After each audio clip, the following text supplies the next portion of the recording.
thank you kindly for joining us on the I Love CVille Show. We are less than 2 miles where a live stream is being hosted and executed on grounds at the University of Virginia, a live stream that had numerous issues with its launch, its execution, and its ability to connect with viewers and listeners that were anticipating the stream at a certain time. Frankly speaking, Judah and I can relate to the position the University of Virginia and its technology team are in as they launch a live stream that is riddled with connection issues, such as the life of live streaming content. And few know that life more than the jack of all wits and yours truly. Take a look at the screen for today's headlines. We will continue asking questions that matter. Albert Graves, welcome to the program. We will continue to be fair with our commentary. However, we will continue to hold people accountable with our commentary. Today's program is one that we hope will offer education, enlightenment, and some entertainment. But when you are,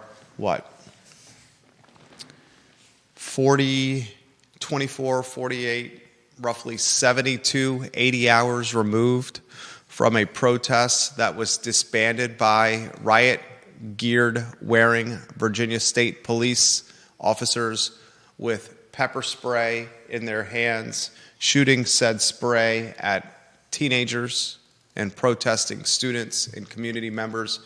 It's tough to make the content fluff. It's got to be real and it's got to be raw, and that's what we're going to do today. Here are questions that I have before I open the mic to Judah Wickower, who has indicated to me that he is going to change his tune from yesterday's program. The questions that I have are, who called the state police on UVA protesters? That came up on yesterday's show.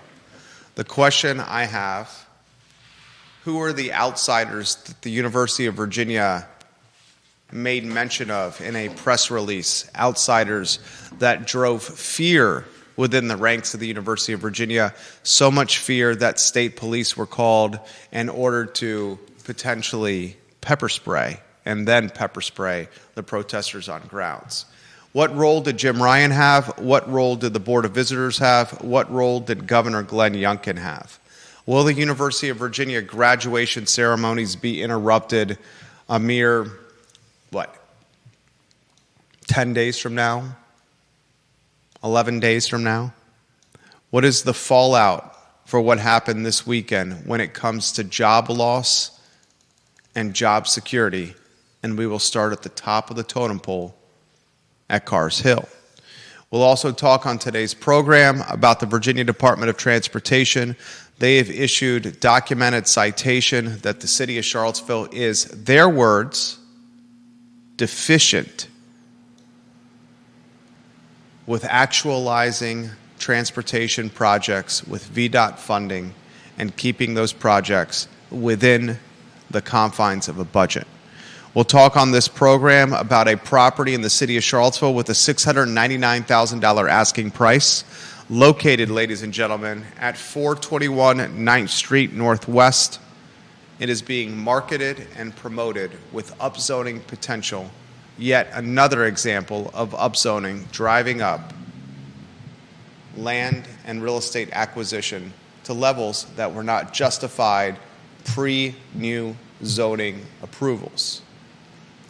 We'll talk the cities in Central Virginia with the most expensive houses. One city in Central Virginia is ranked amongst the most expensive jurisdictions in the Commonwealth, and that particular jurisdiction will surprise you. We will highlight that 1 week from today, Dr. John Schoeb and his marketing director, Brian Combs, will join us in the studio. We will highlight Pro Nata Brewery, an epicenter in Crozet that's been dubbed the Disneyland of Crozet. This brand is expanding quickly, not just to downtown Stanton, but now to the Shenandoah Valley with the acquisition of another entity. Dr. John Schoeb and Brian Combs will be in the studio a week from today to highlight that brand growth. I want to welcome to the program the jack of all trades, the jack of all wits, jumping jack Judah Wickower, Judah B. Wickower. You can call him a lot of things, including late for dinner, which he frankly often is. Just do not call him the Great Bubini. I am proud to call him a friend and my colleague of 13 going on 14 years at VMV Brands and I Love CVille. Judah, before we go anywhere, we give some love to Otto Turkish Street Food. If you guys need lunch or dinner suggestions, Otto Turkish Street Food on Water Street is what Judah and I suggest. It's street food made fresh daily, priced reasonably. Otto Turkish Street Food. You try it, you'll love it. You keep coming back. Otto Turkish Street Food, locally owned and operated. My friend, first, lower third on screen if you could. A lot we're going to cover on today's program. I want to give the floor to you as you've had 24 hours to digest yesterday's program.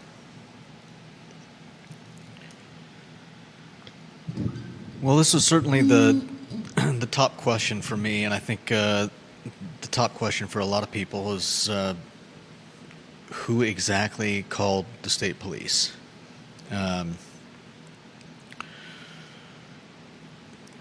It's a great question. I really wish somebody would answer it. We all have theories. I think the top of the list is Youngkin and or Youngkin using the Board of Visitors to start this off with the state police. This is commentary that you did not find compelling or reasonable on yesterday's show. On yesterday's program, the commentary that you relayed to the viewers and listeners was Tim Longo calling the state police and or maybe Jim Ryan. I push back with the Youngkin theory. I think the Youngkin theory is the most realistic. Are you changing your perspective and your commentary or adjusting your commentary from yesterday's program where you seem to side that the use of a militant state police utilizing pepper spray and riot gear to disband a riot, a protest that led to the arrest of what we know is now 24 students and not 25, with only 24 protesters, I should say, with only one of those 24, only one of the 24 that were arrested were charged with any kind of physicality or violence or attacks of police. Only one of the 24. Is the tune changing today, my friend? Did I really say yesterday? I said that they were fully... You used words like wisdom. You use words like... I think you're taking a lot of what I said out of context. It's documented. It's on record. There's video and audio that we can reference should we need to play. But you were taking a lot of it out of context yesterday. I don't think I was. I don't think I was ever saying that the use of tear gas was a good thing. Okay, you mentioned in our pre-production meeting that your tune has changed from yesterday. Then I'll get out of your way and say those were your words, not mine. What has changed with your perspective on yesterday's program to today's show? I mean, I would need to go back and watch everything that I said to tell you exactly what has changed. I still think that Longo may have been the one that said, hey, we don't want to deal with this. We would like to bring in someone else so that this is not on our hands. But ultimately, this decision had to come from someone. And I think that whether or not he passed the baton and somebody said, okay, we're sending in the state police, I'm still curious who ultimately owns that decision. I apologize if yesterday it sounded like I was condoning the use of tear gas. I don't remember ever saying that I thought that was a good idea. In fact, I clearly remember saying that both sides, there were no good sides in what happened yesterday. Philip Dow watching the program, his photo on screen, viewers and listeners, you can find where you stack up in the power rankings by going to ilovecville.com/viewer rankings. Philip Dow is watching in Scottsville, number 14 in the family. Holly Foster's commentary is next from YouTube. First, Philip, he says, it would not surprise me if donations are affected due to the school's mismanagement of what happened on Saturday. I think donations are certainly going to be affected when it comes to the University of Virginia. Alumni are disenchanted, they are dispirited, they are demoralized, they are downright downtrodden when it comes to how the University of Virginia handled Saturday's events. I 1,000% agree with what Philip Dow just said. Holly Foster, the Queen of Henrico, watching the program in Henrico right now. She is a key member of this family. Holly Foster is number 17 in the family. On YouTube, she says, I saw the letter from the history department in the Daily Progress this morning. You mentioned it on the show yesterday. It was a great letter. Hopefully the professors will not be disciplined. The UVA history department, a friend of mine signed that letter, knew about this letter on Sunday morning. They asked for empathy and grace and forgiveness, and they asked for consideration on whether the tactics utilized on Saturday were the right approaches to disband students who were, the history department, exercising, says, their freedom of speech. They called on Jim Ryan, and they utilized the safety and security that comes with the power of numbers to write this letter. And what I found most compelling, they signed the letter with their names on it. Today, there's a virtual town hall going on. Jim Ryan, Tim Longo on that town hall. This virtual town hall has drawn the ire of many that were anticipating the town hall. First, the registration, it was marketed, it was billed, it was promoted as open to anyone. When you tried to get on the town hall today, a 12:15 start, you had to in fact register. A lot of folks became very irritated on social media of this. They said this was a non-registration town hall. Furthermore, the religious studies department has boycotted this virtual town hall and says this is bogus. A town hall done in virtual setting is done with the strategy of insulating or offering digital protection for its participants, as opposed to having an actual town hall that's in person where you have to look the folks that disagree with you and may not have the most pleasant things to say about you in the eyeballs. I believe there's a member of that of the religious, I don't know if it's religious studies, something like that, who turned in his resignation over this. I would not be surprised, and I do not use phrases like this lightly, if job status and job security becomes a topic of conversation at the top of the UVA totem pole. It is no secret that members of the Board of Visitors, many of them appointed by the Governor Glenn Youngkin, do not see eye to eye with the University of Virginia President Jim Ryan. Yeah. Furthermore, it's no secret that there's a subsection of the Board of Visitors led by Razorblade Burt Ellis and his Jefferson Council that are doing what they can behind the scenes to return the University of Virginia to either a more neutral, a more center of the aisle, or perhaps a more conservative ideology with its curriculum, with its student base, and with the commentary and level of protest that's allowed on grounds. I'm going to ask the first question again. Who called in the state police to disband a protest that for 99% of the time was completely peaceful? Furthermore, those that called into the state police to disband the protest, did they also greenlight the usage of pepper spray prior to the release of said spray? Was there authority or autonomy given to the riot gear wearing state police that pepper spray could be utilized? I want to highlight this. There were 24 arrests made. 24. 16 of them were charged with trespassing. 7 were not processed by the jail at all. That means 17 actual arrests. 1 was charged with assaulting a law enforcement officer. Judah has some intel on that. I believe she's a 41-year-old photographer. And we've seen? You're talking about the video? Yeah, we've seen the video where it's from what I've heard, And from what I saw on the video, it was... We saw video on grounds Yeah. with a photographer being arrested who was doing what?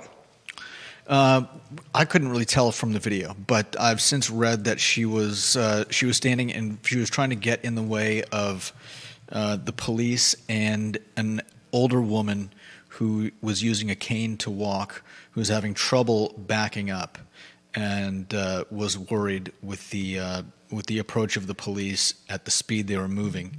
And this woman apparently jumped in front of her to try to keep her safe.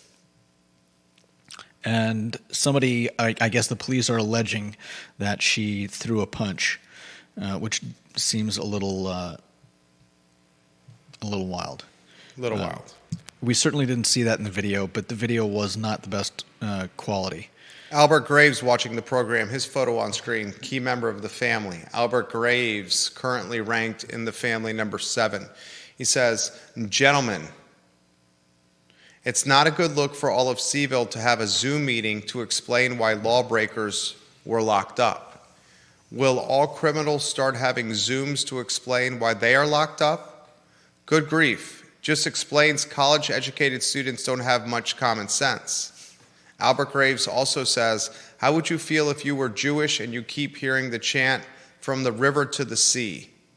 He also tweets, "It's like a child after giving your child numerous warnings about their behavior and they refuse to curtail the behavior. There are consequences, just like being told for days not to pitch tents. There will be consequences, and consequences were rendered. Go watch the video when the police first try to intervene.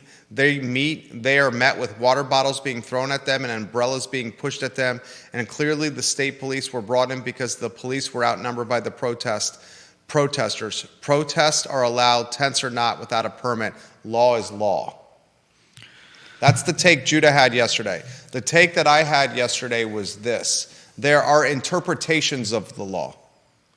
An example of law interpretation is the speed limit, running a red light, walking out of bars after last call, staggering home on the corner to your dorm room or your fraternity while you come across Dwayne Jones, the corner police officer at the time, who let you continue despite clearly being drunk in public. We see folks all the time walking around Charlottesville smoking weed. Nothing happens to them. The law can be interpreted. And I ask you, the viewer and listener, if the interpretation we saw Saturday with the law, where you have state police in riot gear, pepper spraying a group of people that are predominantly students, teenagers, and young adults, was the best way to interpret and enforce the law. And from my vantage point, and I'm the first one on this program and on this platform to back the police, champion the police, give Chief Kochis and his team love, give Chief Reeves in Albemarle County love, Tim Longo and the police love. I back the police. I think the police were pawns on Saturday, pawns in a greater political chess match. And that chess match was Youngkin, who was working the board and utilizing the chess pieces, in this scenario, the police against protesters, to show that he was going to enforce law and order, and he was not going to have tomfoolery or the type of protest that does not identify with his voting base. And the very crappy aspect of this, the collateral damage of this, is the police were used as pawns by either the Board of Visitors acting on behalf of the governor or the governor himself. Longo is not going to make this call. He doesn't have the job status. It's not in his purview, his job purview. Jim Ryan is too much of a politician that pretty much has to acquiesce to the governor and the Board of Visitors. He's going to stay neutral. The Board of Visitors could make this call. At least some of them could. They're doing it on behalf of Youngkin, who appointed them to that board. I think this was political chess that played out on Saturday. And the chess that played out was Youngkin's voter base against the base that opposed Youngkin in either the voting booth when he ran against McAuliffe or in future booths when he either runs for Senate or U.S. President down the road. And I think what ended up happening here is we saw police utilized as pawns in a battleground, in a stomping ground, in a community, in a city, in a Charlottesville, Virginia area that is still healing or trying to heal from August 12, 2017. And part of that healing, part of that come to Jesus, is the relationship with police in the community. And from August 12th to 2017, stewards of this community like Chief Reeves and Chief Kachis and Chief Longo have done a good job of creating healing opportunities. Chief Kachis, through his walk and talks, where he goes to marginalized neighborhoods riddled with violence, and he welcomes his officers to said neighborhoods, and he plays basketball with the youth, or he plays football with the youth, or he just walks up and down the streets with community members and listens to learn. Chief Kachis has done so much good in his year and change on the job. And on Saturday, political pawns, the officers themselves, were put between a rock and a hard place. And that rock and the hard place were 18, 19, 20, 21, and 22-year-old kids, what they believe to be their passions and beliefs, whether it's virtue signaling or not. You know I think it's virtue signaling.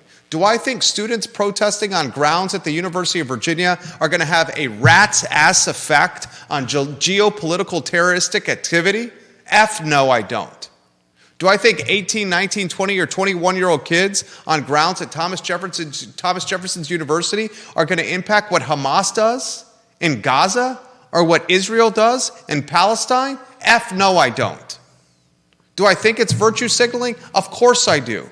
Do I think it's an indication of students having time on their hands and being ideologically influenced by their professors or what they see on social media? Absolutely I do. But it's their right to protest. And with their right to protest was the interpretation of enforcing the law, having tents on grounds, and utilizing bullhorns on grounds was the best use of the law, and interpreting it, telling the state police to come on grounds in riot gear and pepper spray the kids. The collateral damage of that type of activity far outweighs negatively the disbursement of a protest on Saturday morning next to a chapel, next to the Biltmore, by the Virginian, by Shannon Library, former Alderman Library.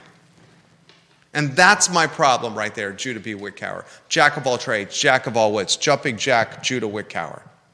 And certainly not the great Bubini. You interpret the law because you know how it's interpreted and enforced will have collateral damage, especially in a vulnerable and healing community. Just like Officer Dwayne Jones, who turned his eye when students walk out of the Virginian or Coupe de Ville's hammered and staggering down Elliowood Avenue to their dorms or to their fraternities.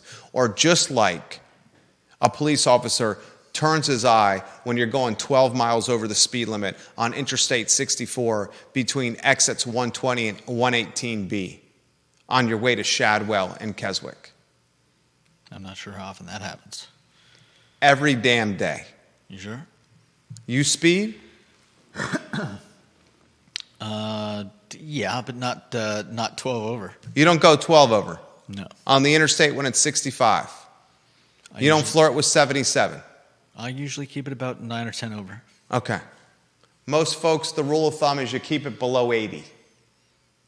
No matter what the speed limit is? No, dude. You can't keep it below 80 if it's 25. Don't be, of course I didn't mean 25. If it's 65 on the interstate and you're keeping it below 80, you're probably in a good position. Jump in here, jumping jack Judah Wickower. Oh man, I mean, I don't know how to follow your monologues. How about with a monologue of your own? Because, okay, I'm not sure how I feel about the. Then go. The accusation. Let me talk. Go ahead. I'm not sure how I feel about the accusation of playing chess. What was accomplished? What would be accomplished? And how could they have known that water bottles would be thrown? I don't know that. If water bottles were thrown, wouldn't more than one person have been arrested? You had one person out of hundreds that was charged with assaulting a law enforcement officer. But that wasn't for throwing a water bottle. Throwing a water bottle at a law enforcement officer is assault.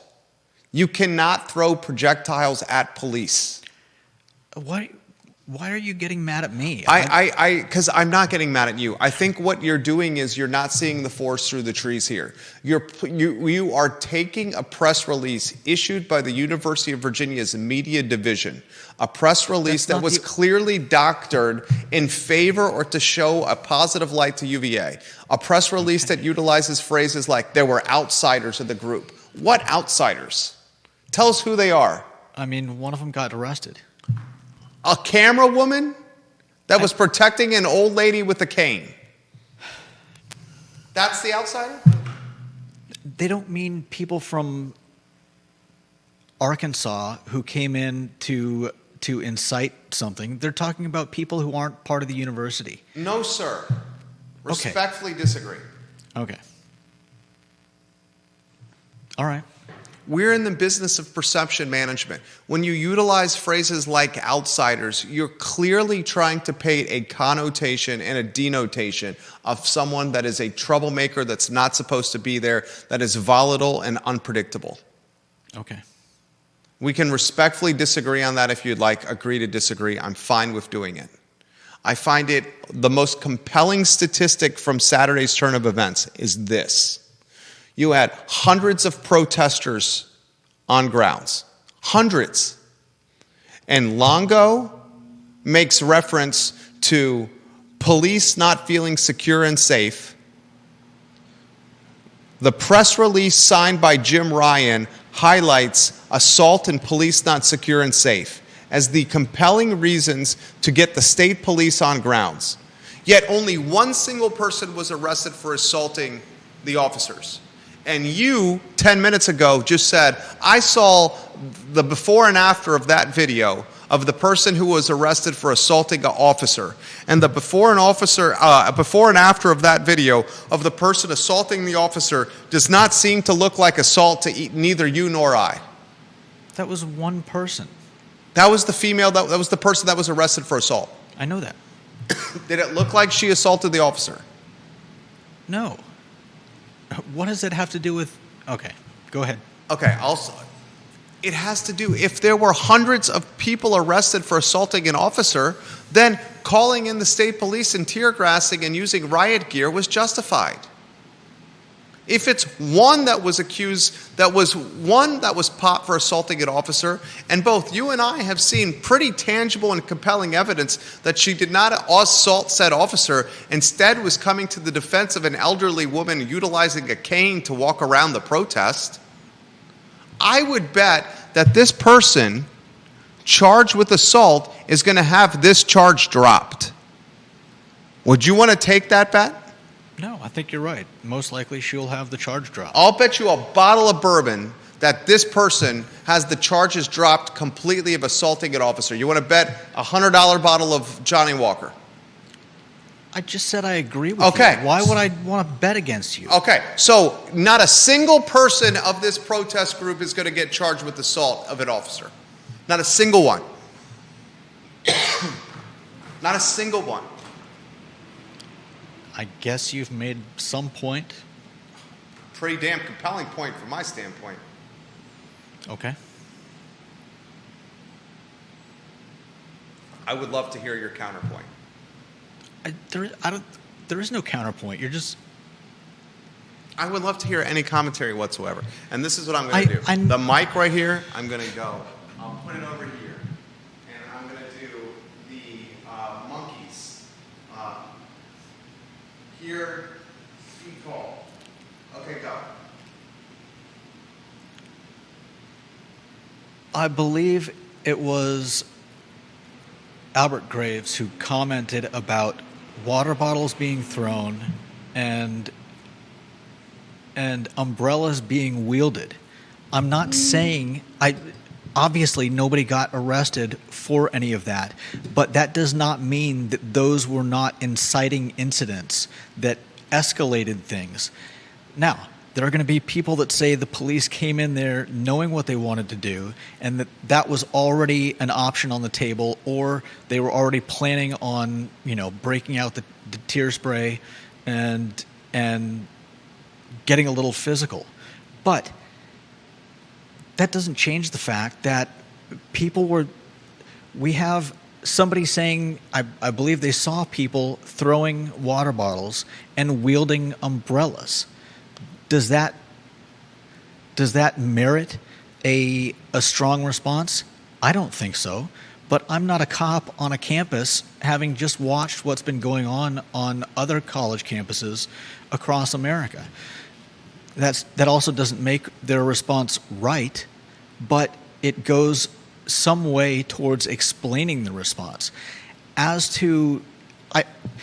Personally, I love your comments about grace, but they don't always apply in every situation. And in this case, whether you want to say that the university changed the law or changed the what's in the rule books, there is also something called, there is specific over general. If there is a general rule that says you're allowed to put up a tent anywhere on campus, that's great.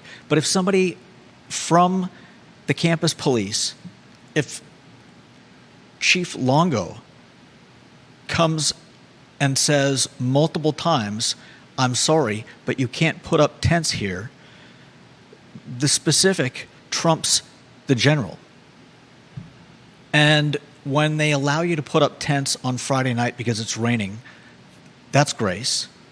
But then ask you to take them down Saturday morning and you get pushback, and then Longo decides, I don't want to deal with this is too much for us, then somebody makes the decision to call in the state police, and we end up with obviously a big mess. A huge mess. Yeah. I never said it wasn't a mess. I never said that anybody was in the right here. But the fact of the matter is that there was a fairly easy to follow chain of events that led to what happened. We'll go to viewers and listeners. I respect your position. And I think it makes for compelling content for the show, and I think it provides different viewpoints for viewers and listeners. Let's go to Mr. Blair, number 2 in the family. John says, perhaps we will get a piece of evidence that changes our minds. For example, weapons or threat of violence. But unless we do, I am truly floored at the folks I am hearing that are very critical of UVA and the police. I'm talking about people who back the blue 99% of the time and are alums. These are about as true blood UVA and police backers as you ever get. When you lose this crowd, UVA simply loses all around. It's going to take a very long time to rebuild that. No doubt.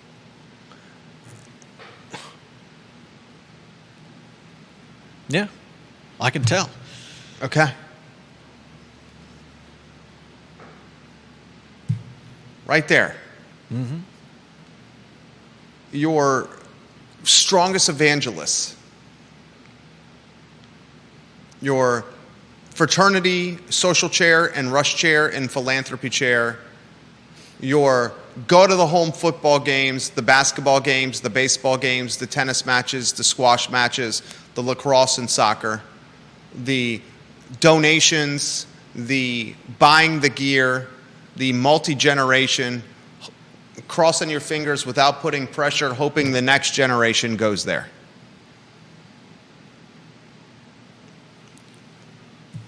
It was a horrendous look. Yeah.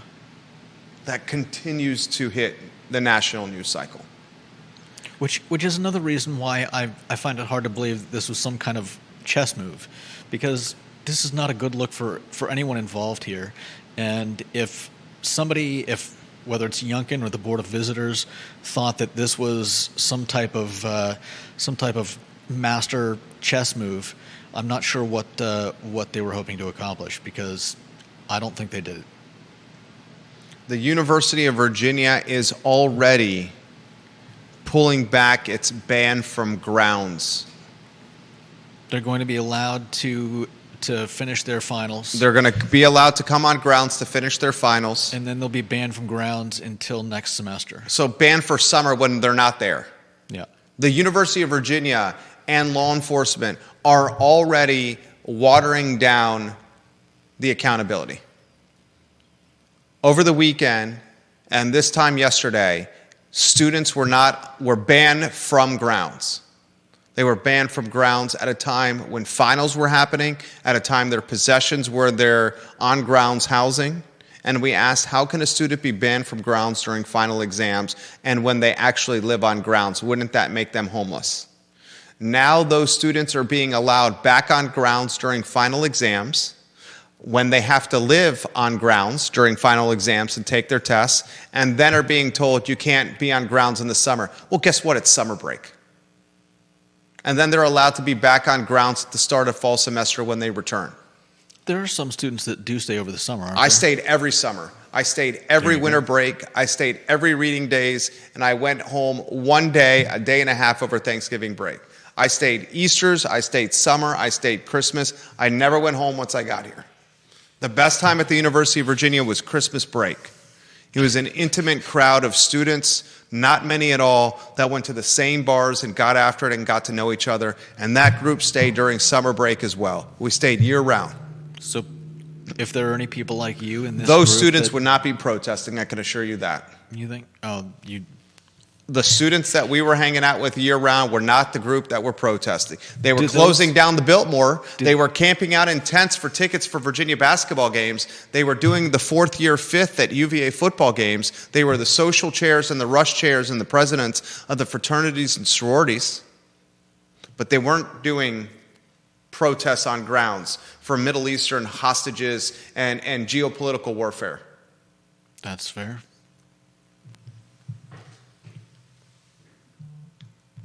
And I'll bet you a bottle of booze. The student who was charged... What's that? You really want that bottle of booze? I mean, we got a full bar over there. I'd love to stock it with some top shelf Johnny Walker. Or some Glenfiddich on your dime. Yeah, wouldn't everybody?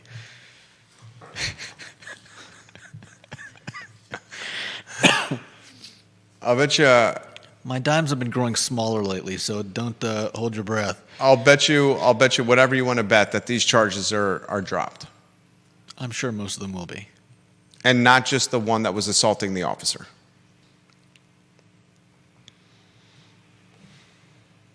In business, you know what?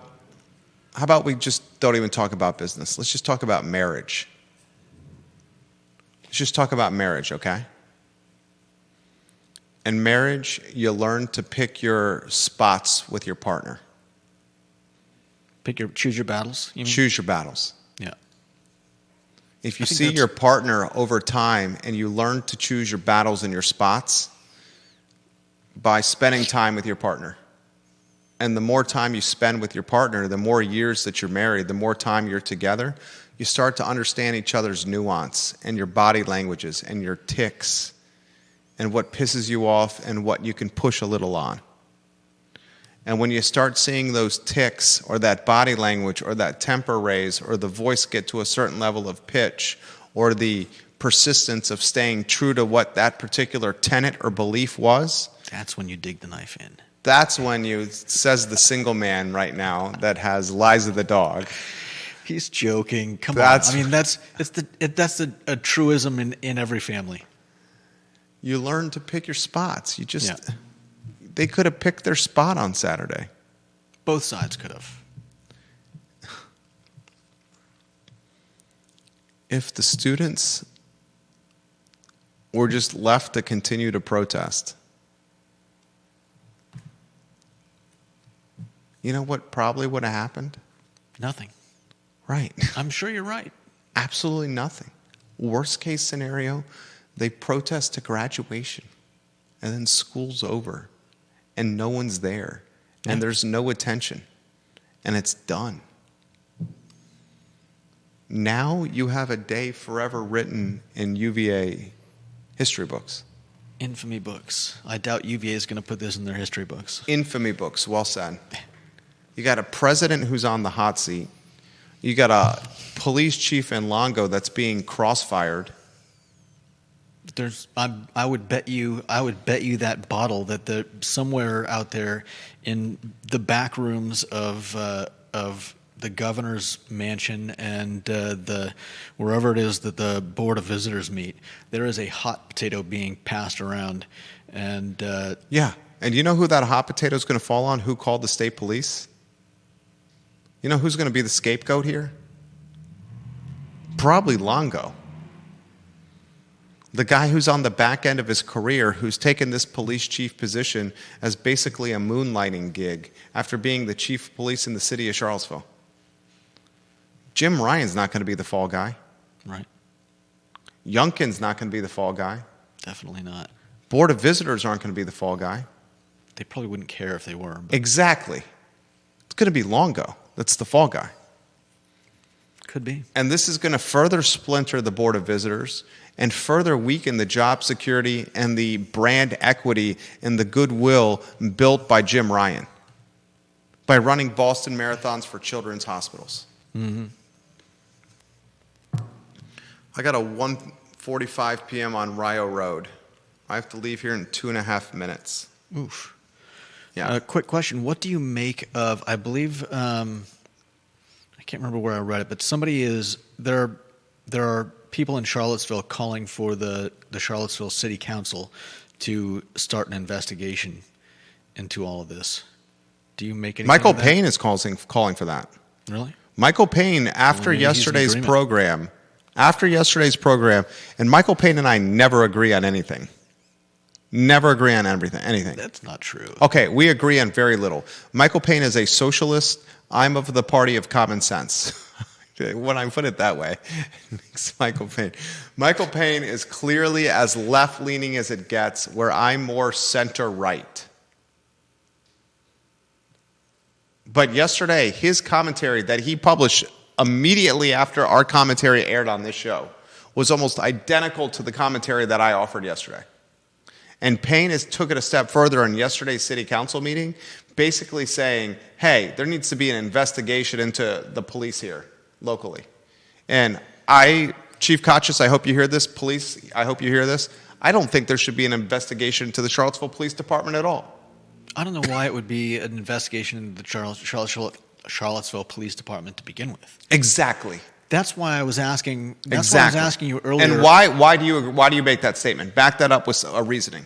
Well, I got 90 seconds here. Well, that's why I was asking you earlier where the state police are pulled from, because I thought, okay, if somebody's calling for the Charlottesville police to be investigated, maybe they were the ones that got called. Maybe they're kind of like, I don't know, the state police calls them in as.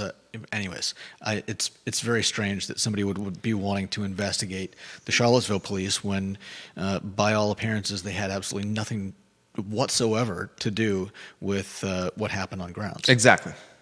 The investigation should be the following. In fact, I think if Kachis and the Charlottesville police had been the ones there, this would have gone far differently and much more peacefully. 100%. That's the point I'm making.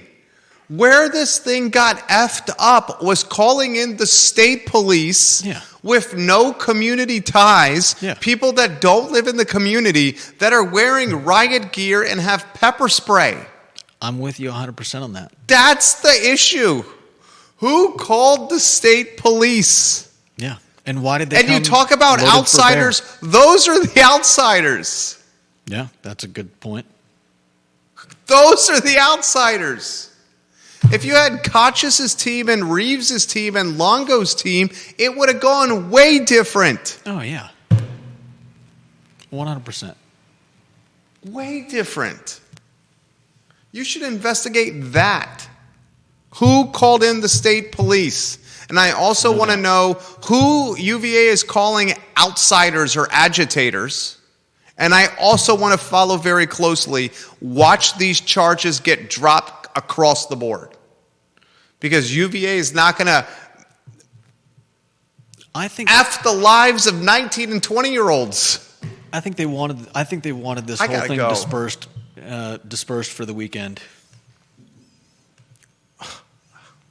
I think that's all the charges were. It was a means of getting them off grounds for a couple days. We'll continue this discussion on tomorrow's program. On tomorrow's show, we'll talk the Virginia Department of Transportation calling the city of Charlottesville deficient with its transportation projects and with its ability to stay within budget. Yeah. VDOT calling the city deficient, exact words. We'll talk another property that's on the market with upzoning potential that's being marketed and the asking price is being pushed with upzoning potential and not real life potential. This is the I Love CVille Show, and this is where the community goes to chitter chatter and has its silo cups of water while conversating with its friends and its neighbors. Water cooler, the water cooler. Silo cups of water. Should have said solo cups. For Judah Wickower and the man outside, my name is Jerry Miller. So long.